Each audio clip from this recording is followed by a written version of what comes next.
Je pense que la barrière, elle est psychologique, en fait. La vraie barrière, elle est soi-même, soit vis-à-vis de soi, et de se dire, si tu te dis qu'il y a un problème, genre je peux pas y aller parce que, c'est vraiment que tu te mens à toi-même, quoi. C'est que juste médite, va courir, fais un truc, mais dis pas que tu peux pas entreprendre, c'est faux.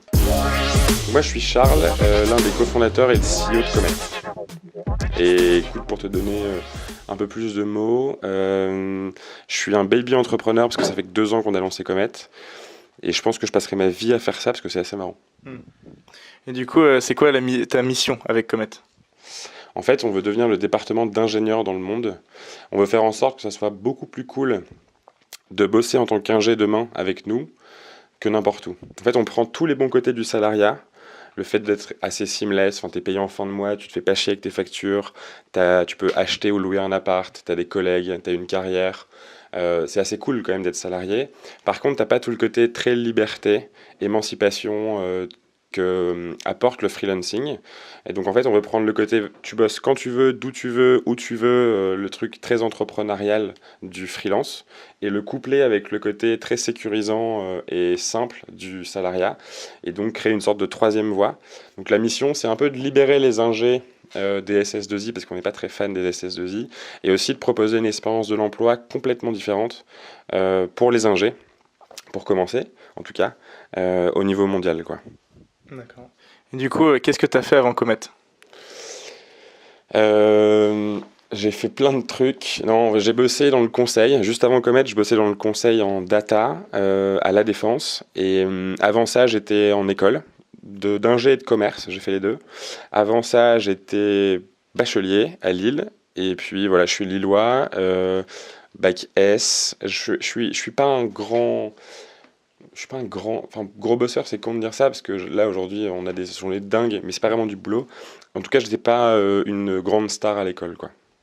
Ok. Appelons ça comme ça. Qu'est-ce qui est selon toi un frein pour entreprendre? Franchement, ce qui est très chiant dans cette question, c'est qu'en là, janvier 2019, Ok.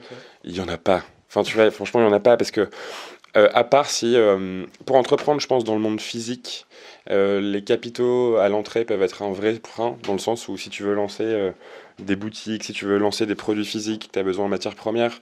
Là, je peux comprendre que tu as besoin de cash. Mais encore, quoique, un exemple tout con, c'est que si tu veux lancer, je sais pas, des fringues, bah tu fais un site, une landing trop cool, et c'est fake it until you make it, mais t'as pas encore créé les trucs. Tu regardes si les gens commandent, et s'ils commandent, tu leur dis, bah en fait, on pourra vous livrer, ok, dans, je sais pas, 6 semaines. Tu te démerdes pour savoir combien de temps ça prend pour faire tes fringues, et tu prends le cash et tu fais tes fringues. Enfin, en gros, il y a des manières de faire, quoi. Et donc, les capitaux, c'est pas du tout un sujet. Franchement, nous, on a monté la boîte avec 1000 euros à l'époque, donc à 3, donc 300 balles chacun. Enfin, c'est ce qu'on met, c'est le budget moyen de fête pour un étudiant. Donc, il n'y a pas vraiment de sujet de capitaux. Les compétences, en fait, on le sait tous, mais Google, quoi. Et en gros, enfin, tu peux monter en compétences très vite sur n'importe quel techno, produit, outil, ce que tu veux. Donc, il n'y a pas de sujet de compétences. Le temps, on l'a vu, il y a des muses ou des projets ou des side projects où il y a des gens qui bossent 5 heures par mois et qui font des milliers d'euros par mois. Donc, tu peux faire des trucs très cool avec assez peu de temps. Donc, les trois grandes ressources, temps, capitaux et skills.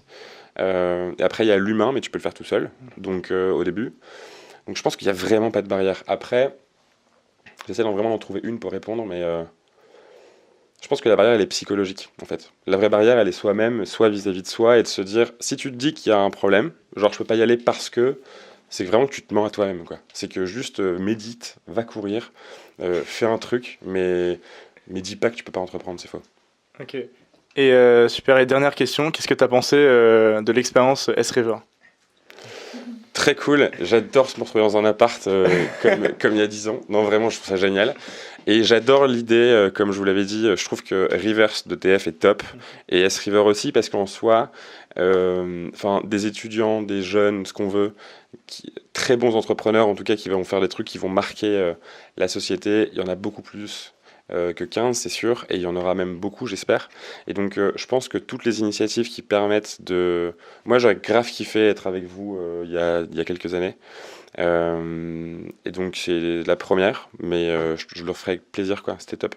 Merci beaucoup. Bon, bah, merci beaucoup. Charles.